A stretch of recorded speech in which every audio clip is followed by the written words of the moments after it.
Bonjour. On a tout verrouillé. Tout est bloqué, tout est clair, c'est fini. Ainsi parlent les hommes forts du régime quand ils s'adressent aux populations ivoiriennes pour les élections de 2020. Tout est verrouillé, tout est bouclé, soyez tranquilles. Pour les élections de 2020, rien à faire, on a gagné.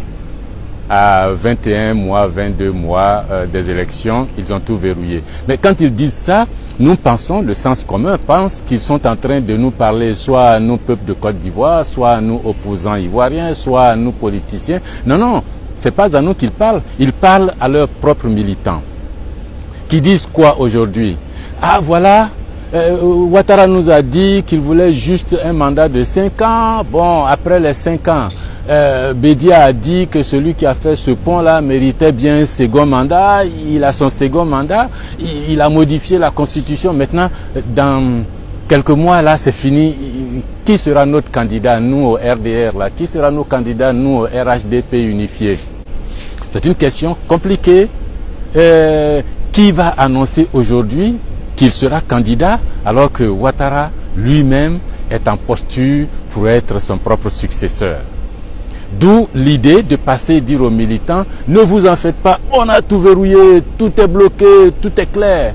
Mais ils ont verrouillé quoi en fait? Le premier verrou est électoral. Ils ont décidé de verrouiller la commission électorale comme d'habitude.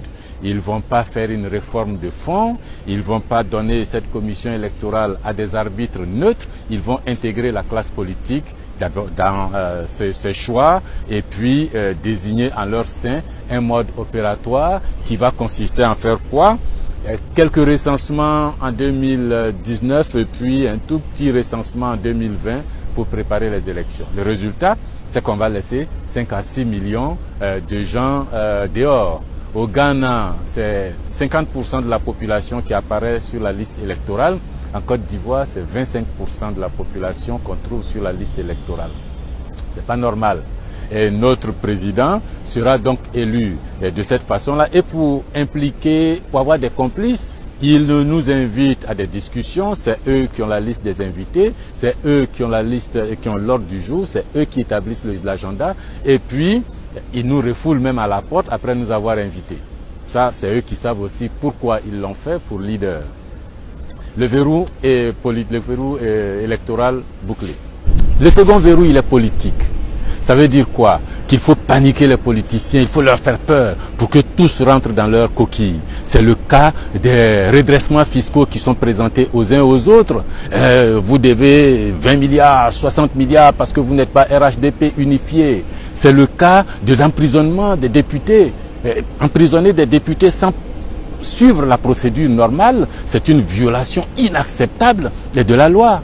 Mais les députés eux-mêmes ont tendu le flanc. Quand vous êtes élu par le peuple de Côte d'Ivoire pour surveiller l'exécutif, que vous arrivez dans l'hémicycle, que vous dites à l'exécutif, prends notre pouvoir et puis gère. Nous, on attend ici seulement, il faut nous envoyer quelques chèques, c'est désagréable.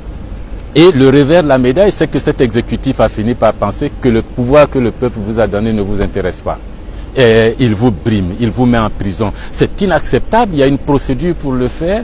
Et puis, vous-même, vous n'êtes pas solidaire pour exiger la libération de votre copain. C'est pas bien. Verrou politique, donc, ça aussi, on fait peur à tout le monde, on se couche. Verrou militaire, on fait circuler la semaine dernière une liste, longue liste de militaires. Presque tous les militaires ont eu une promotion. Tous les sergents, 6600 sergents, sont passés sergents-chefs. Le document n'est pas signé, n'est pas daté, mais une histoire de dire aux militaires, mais c'est sorti certainement de l'état-major militaire. Une histoire de dire, ah voilà, vous les militaires, vous serez promus, vous allez, c'est donc des augmentations de salaire. Ça achète la loyauté des forces de défense et de sécurité de Côte d'Ivoire pour les élections de 2020. Si vous ne nous suivez pas, ceux qui vont venir là risquent de vous enlever tous ces avantages qu'on n'a pas encore conclus, mais vous voyez, on peut le faire. Verrou militaire, là aussi, c'est bouclé. Verrou judiciaire. On connaît la justice, à la faculté de droit, là, on nous explique qu'il y a les juges assis, les juges du siège, ceux qui jugent nos affaires, qu'il y a les juges debout, le parquet, les procureurs, ceux qui font des requêtes au nom du peuple de Côte d'Ivoire. Ce que Ouattara veut, c'est les juges couchés, aplatis, qui font tout ce qu'ils veulent.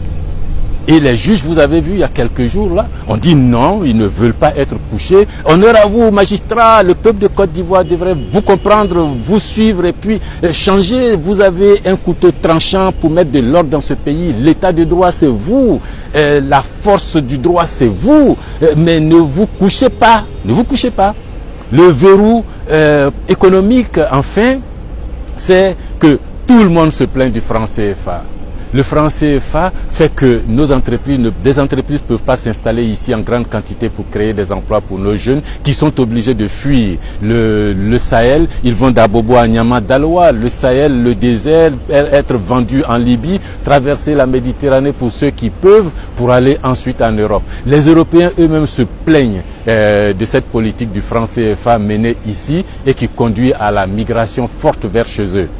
Mais il se trouve que notre président de la République, parmi tous les autres présidents de la zone CFA, qui s'est levé pour dire non, que lui ça ne le dérange pas du tout, c'est une bonne chose, c'est un arrangement convenable. Verrou économique pour plaire à Paris, parce que bon, nous sommes nombreux à penser que c'est Paris qui installe les chefs d'État chez nous. Mais tout ça pour dire quoi? Ce qu'ils ne nous disent pas, c'est que tous ces verrous sont placés pour une et une seule chose. Faire en sorte que Ouattara soit candidat en 2020 et gagne les élections de 2020 pour son troisième mandat. C'est tout. Et les militants, les populations, on vous le dit depuis longtemps, le monsieur a investi de 90 à 2010, 20 ans. Et il ne peut pas passer un mandat de 5 ans pour rentabiliser son investissement. 10 ans ne suffirait pas pour rentabiliser son investissement. Aujourd'hui, il est à la recherche de quelqu'un qui peut lui assurer qu'une fois sa retraite prise, il aura la tranquillité, ses enfants, ses frères, ses sœurs, tout le clan qu'il a implanté dans les structures économiques de ce capitalisme de connivence en Côte d'Ivoire pourront garder leurs bénéfices, l'usufruit de leur travail. Mais la seule personne en Côte d'Ivoire qui soit capable de lui garantir cette sécurité, c'est Alassane Ouattara lui-même. C'est pas compliqué à comprendre. Le type, il sera candidat en 2020. Et maintenant, c'est à nous de lever tous ces verrous. Et moi, je suis convaincu que si vous voulez, vous pouvez lever ces verrous pour qu'en 2020, Mamadou Koulibaly, président, on puisse balayer tous ces relents d'ethnicisme, de division dans l'armée, de connivence dans les marchés publics, de mise au pas de la justice, de perturbation du travail et du statut des députés. Tout ça pourrait se régler, mais il faut que vous vous réveillez. Voilà, c'est un peu long, mais c'était nécessaire. Comme d'habitude, vous likez. Comme d'habitude, partageons pour que nous soyons nombreux et que cette clameur monte d'Adjamé, de Tengrela, de Biankouma, de Bouna pour dire non, on ne veut pas de cette imposture. Merci.